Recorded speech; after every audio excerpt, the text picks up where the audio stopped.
Assalamualaikum warahmatullahi wabarakatuh. Nama saya Fen Claudia Lidar. Saya seorang mualaf. Saya mualaf di tahun 2018. Latar belakang keluarga saya, dulu saya dilahirkan dengan keluarga non-muslim. Keluarga besar saya itu rata-rata semuanya Islam, hanya keluarga kecil saya, ayah, ibu, dan adik-adik saya yang non-muslim. Saya pindah ke Jogja waktu saya umur kelas 5 SD. Setelah saya tinggal di Jogja itu, saya dan keluarga saya sudah jarang beribadah di agama saya terdahulu. Tapi adik-adik saya itu tuh sering datang ke TPA. Tapi adik saya itu nggak pernah berkata jujur kalau dia pergi ke TPA karena saya dan ibu saya marah. Adik saya sukanya berangkat TPA, kalau ditanya dia pergi kemana, jawabannya dia pergi main, padahal dia berangkat TPA.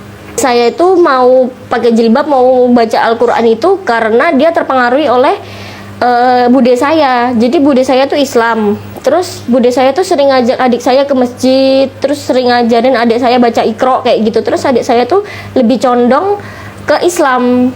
Dia kalau diajak ke gereja gitu kayak males, terus lebih pilih di rumah kayak gitu.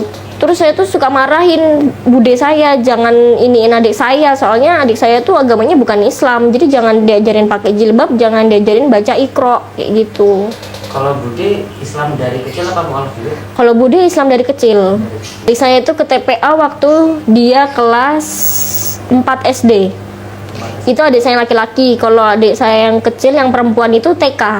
Berarti dari 4 SD itu dia udah tahu Islam? Iya, udah tahu Islam. Pokoknya semenjak dia menginjakan kaki di Jogja, itu sama bude saya itu tuh udah diajarin Islam kayak gitu. Dari kecil malahan berarti.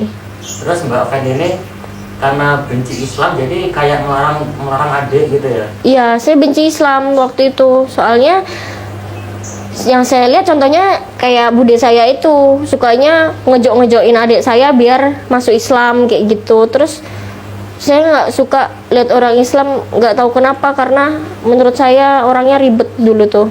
Ribetnya gimana Mbak? Ribetnya kayak kalau lagi pergi sama orang Islam gitu ya, lagi enak-enak jalan-jalan santai-santai gitu, tiba-tiba minta aku sholat dulu deh gitu, kan kita nggak enak ya nunggunya. Jadi saya tuh nggak suka gitu dulu sama orang Islam. Terus juga saya tuh punya temen yang orang Islam banyak. Saya tuh nggak benci sama orangnya, tapi saya cuma benci sama agamanya gitu. Itu tahun berapa Mbak bencinya itu Mbak? Itu dari saya SD. Dari SD ketika Dari saya kelas SD kelas 5 sampai saya SMA lulus, sampai saya selesai SMA. Lalu ketika mualaf itu umur SMA atau udah? Mualaf itu saya umur 19 tahun. SMA berarti setelah lulus SMA? Iya, singkat cerita ibu saya udah meninggal. Terus saya pindah ke Kalimantan. Di Kalimantan ayah saya menikah lagi dengan seorang perempuan beragama Muslim, dan ayah saya masuk ke agama Muslim. Tapi adik-adik saya dan saya belum masuk ke agama tersebut, belum masuk ke agama Islam.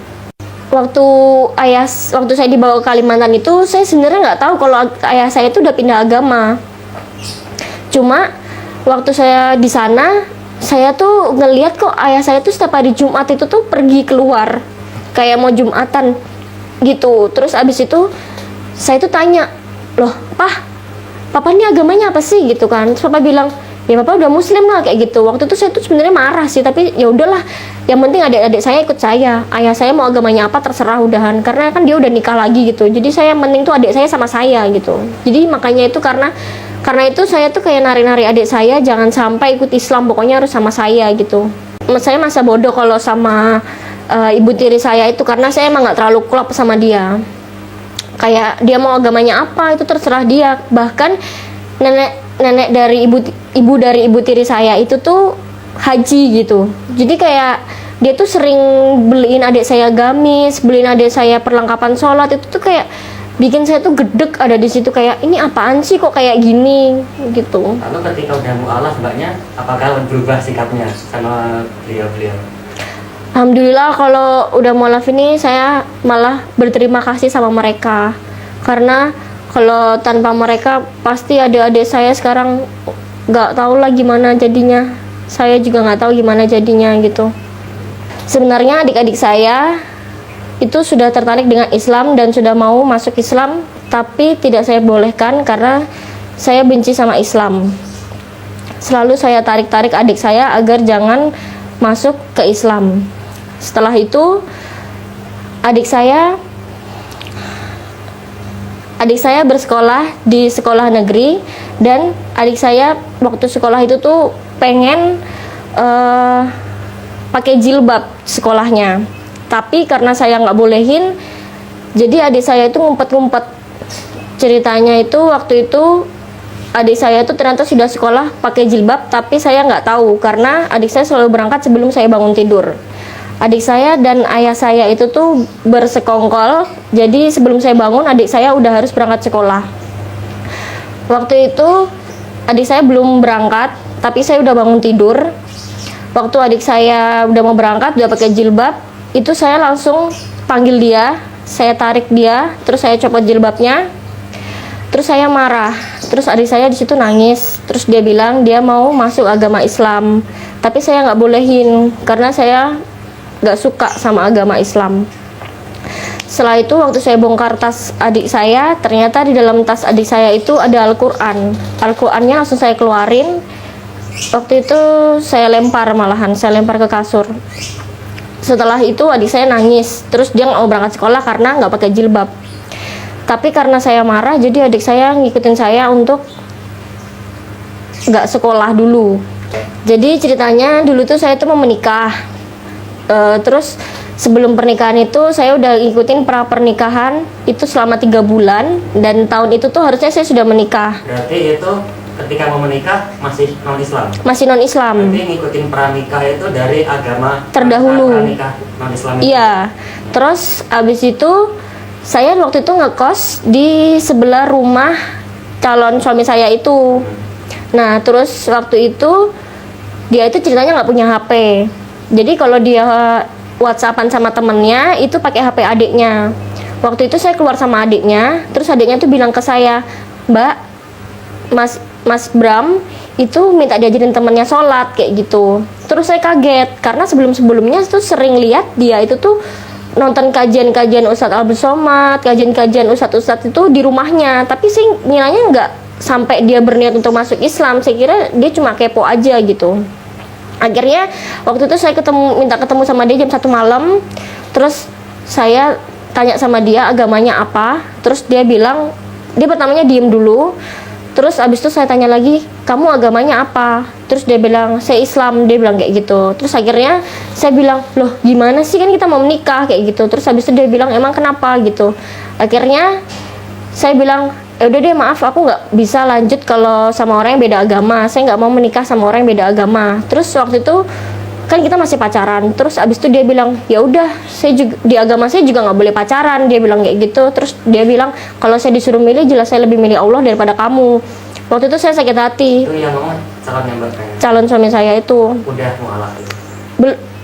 Udah mualaf, tapi baru syahadat dari dia sama temennya gitu.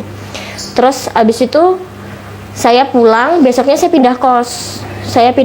Abis itu saya lost contact sama dia selama 2 bulan. Itu saya kerja, alhamdulillahnya lingkungan kerja saya itu semuanya orang Islam. Agama Islam itu sampai dia mau meninggalkan saya, itu jadi tanda tanya besar buat saya. Kenapa dia selama ini, kenapa dia bisa-bisanya ngomong kayak gitu sama saya, dia lebih milih Islam daripada saya. Sedangkan biasanya tuh saya tuh kayak di nomor satuin gitu sama dia. Akhirnya saya pisah sama dia, lost contact selama 2 bulan. Selama 2 bulan itu saya introspeksi diri. Saya ngekos, saya tinggal di tempat teman saya, tapi teman saya tuh non muslim. Waktu itu saya tanya sama dia bagaimana pandangan dia tentang orang Islam, dan jawabannya dia sama seperti saya sebelumnya. Dia benci sama orang Islam dan tidak suka dengan orang Islam. Akhirnya di lingkungan kerja saya tuh sering lihat, karena di sana ada musola, saya sering lihat teman-teman saya itu sholat. Sebelum sholat tuh mereka wudhu dulu. Saya tuh penasaran, pertama karena calon saya itu tuh kekeh banget sama Islam. Akhirnya saya tuh bertanya-tanya, terus di lingkungan kerja saya tuh semuanya rata-rata orang Islam. Saya tanya sama mereka, Islam tuh gimana sih? Terus apa sih yang kalian lakuin sebagai orang Islam? Terus saya lihat dia, sholat. Saya bilang, saya boleh nggak lihat kalian sholat, saya boleh nggak masuk musola itu. Terus dia bilang boleh, silahkan gitu. Saya lihat mereka tuh membersihkan tubuh mereka sebelum sholat, mereka berwudu gitu. Saya tuh ngerasa kayak, oh ini ya sebenarnya tuh emang kalau kita mau bertemu sama Tuhan kita tuh emang kita harusnya membersihkan diri kita dulu gitu. Terus mereka sholat dengan khusyuknya, itu buat saya tuh kayak, kok ini tuh cara berdoa mereka tuh lebih baik daripada agama saya sebelumnya gitu, lebih khusyuk gitu. Akhirnya waktu pulang itu saya nggak balik ke tempat teman saya, tapi saya nginep di teman kerja saya. Waktu itu saya minta dia buat kasih tahu saya apa itu tentang Islam. Setelah itu dia kasih tahu saya tentang Islam itu seperti apa.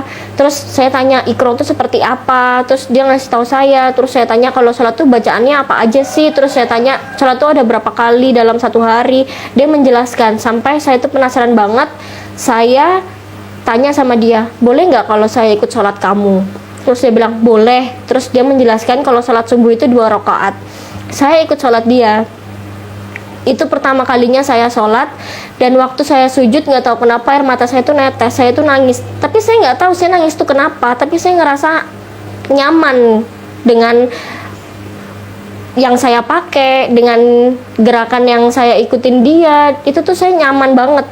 Saya juga nggak tahu waktu itu mas, saya tuh sebelumnya kalau ibadah tuh ya udah ibadah, tapi saya kalau ibadah tuh nggak pernah di agama saya sebelumnya ya. Kalau saya datang ke tempat ibadah gitu, saya malah nggak ada niatan ibadah. Saya cuma ya udahlah sekedar datang aja gitu, ketemu teman atau bareng siapa gitu ketemu, terus ya udah habis itu pulang tanpa bawa apa-apa. Yang disampaikan oleh romonya itu pun saya nggak tahu apa gitu, pokoknya yang penting datang aja gitu, terus pulang udah selesai gitu.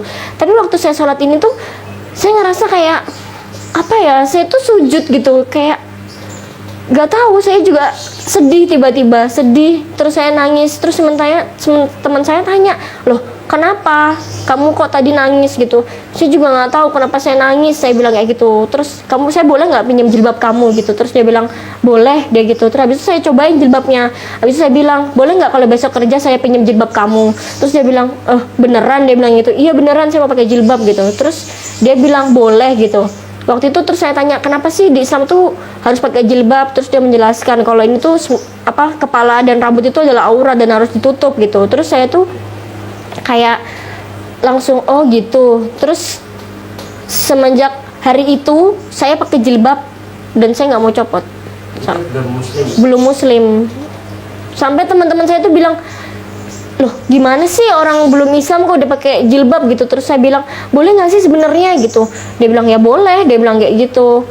Tapi ternyata di Injil sebelum saya muslim, di Injil agama saya terdahulu pun kalau kita mau berdoa itu diwajibkan untuk menutup kepala.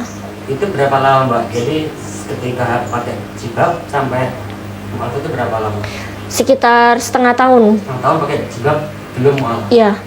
Waktu itu nggak ngerasain ngantuk sama sekali karena saya udah penasaran banget. Rasa penasaran saya itu lebih besar daripada rasa ngantuk saya gitu. Sebelumnya saya tuh sebenarnya tuh saya tuh diem-diem itu tuh sholat di musola tempat saya kerja itu. Saya ngikutin gerakannya dia, tapi saya nggak pakai mukena gitu. Terus teman saya itu yang nggak sholat, dia tanya kamu ngapain? Dia bilang kayak gitu. Terus saya cuma bilang enggak kok, nggak apa-apa, cuma nyoba-nyoba aja, saya bilang kayak gitu. Akhirnya saya nginep di rumah teman saya itu sampai beberapa hari. Dan kebetulan di tempat kerja saya itu ada seorang ibu juga. Ibunya tuh semangat banget karena saya tuh tanya-tanya tentang Islam gitu. Dia tuh bawain saya beberapa buku, dia bawain saya panduan Islam gitu. Terus akhirnya saya tuh penasaran. Terus saya ngontek calon suami saya itu.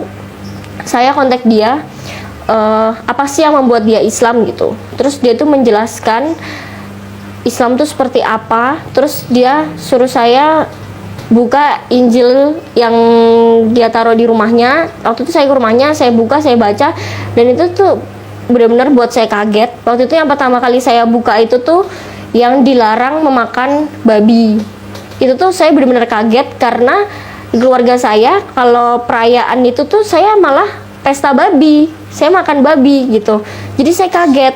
Terus abis itu diceritakan juga kalau Tuhan kita itu sebelumnya itu tuh, Tuhan sebelum agama saya itu tuh pernah berdoa dengan cara bersujud, dan sebelum berdoa itu membersihkan badannya sama seperti wudhu, dan itu membuat saya udah goyah gitu sama agama saya. Akhirnya saya dibimbing sama teman-teman saya yang Islam itu, kemudian saya udah mulai tertarik sama Islam.